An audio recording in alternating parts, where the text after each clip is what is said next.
How armed forces kill and wound many leaders of terrorist groups in Damascus and Homs countrysides.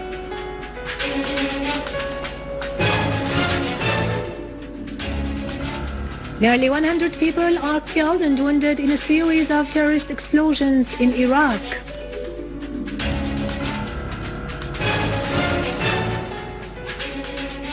Egyptian legal organizations call for repeating the first stage of the constitutional referendum because of violations in the process.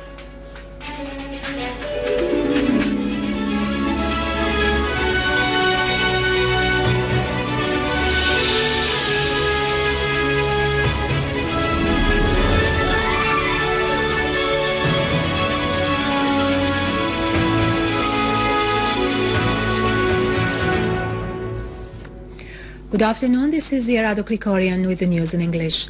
Our Syrian Arab army continued to chase the terrorist groups targeting their gatherings and hideouts in several areas. In Damascus countryside, a unit of our Syrian Arab army killed a number of terrorists and seized their weapons in an operation carried out in the town of al-Sabil.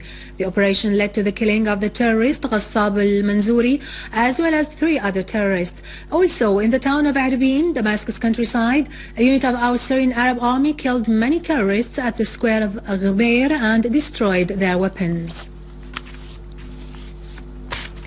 Units of our Syrian Arab army continues chasing the terrorist groups, raiding their hideouts and gatherings. A unit of our Syrian Arab army clashed with a terrorist group in al-Sabil and Benghazi in Homs countryside, killing many terrorists including Munir Harmoush, Wissam Saour and Zahir Bakr, destroying their mortar gun and machine guns. Residents of al-Sabil neighborhood in Aleppo took out into the streets in a huge march yesterday, supporting the Syrian Arab army against the terrorist groups and calling for the expulsion of terrorists from Aleppo and its countryside. Hundreds of al-Sabil residents marched, denouncing the criminal acts of the armed terrorist groups and their repeated attacks on the residents' properties, as well as on the electricity and water networks, which led to their malfunction. The marchers chanted slogans for the Syrian Arab army, calling on it to speed up operations in order to accomplish its mission in eliminating all hotbeds of terrorism so that security would be maintained in all parts of Aleppo and its countryside.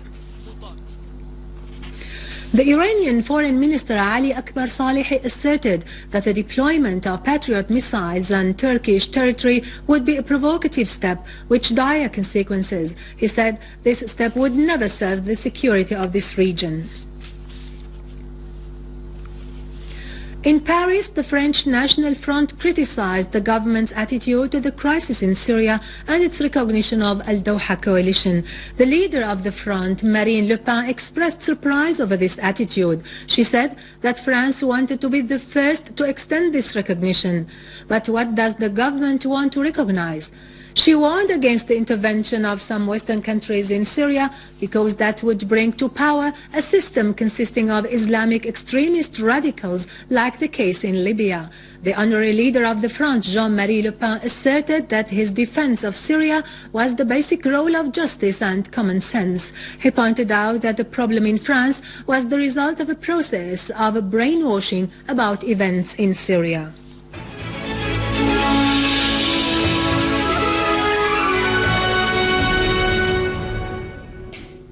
In Iraq, dozens of Iraqis were killed and many others wounded in a series of terrorist blasts that took place in the cities of Toz Khermato, Baqouba, Tikrit and Mosul. 2 car bombs exploded in the neighborhood of Jamila in Toz Khermato, killing at least 5 people, wounding 26 others and destroying 16 houses.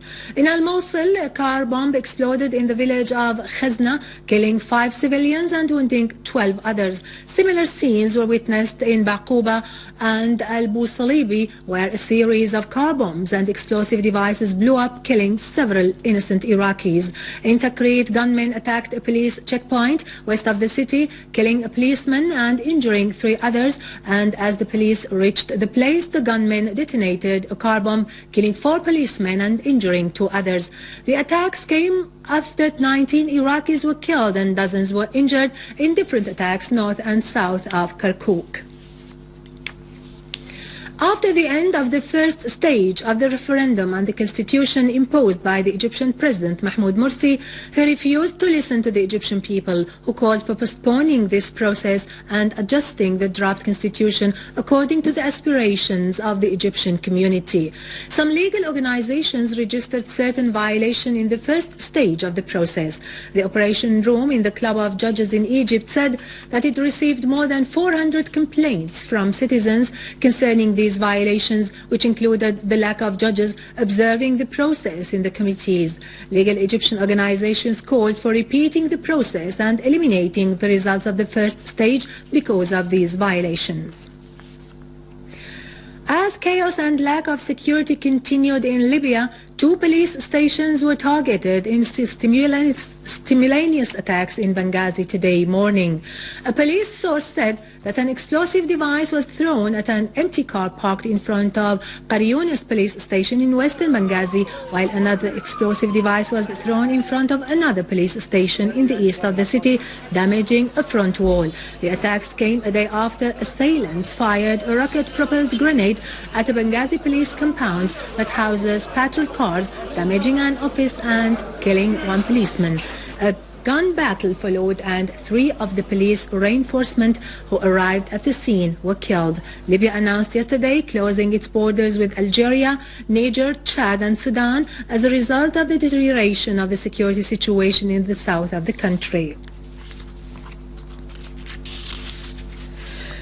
The Iranian President Mahmoud Ahmadinejad cancelled a visit to Turkey today. The Director General of International Affairs in the President's office said that the cancellation was because the President was busy.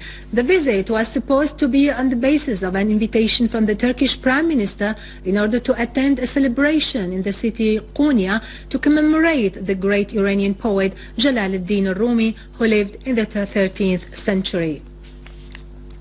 The chairman of the Iranian Shura Majlis, Ali Larijani, criticized the countries that hindered negotiations with the 6 states about Iran's peaceful nuclear program. The Iranian Foreign Minister Ali Akbar Salehi described negotiations with the International Agency of Atomic Energy as acceptable. They dealt with a new framework agreement that would enable both sides to reach many common points. He pointed out that Iran and the agency reached agreement on most issues. Only 2 issues were postponed till January 16.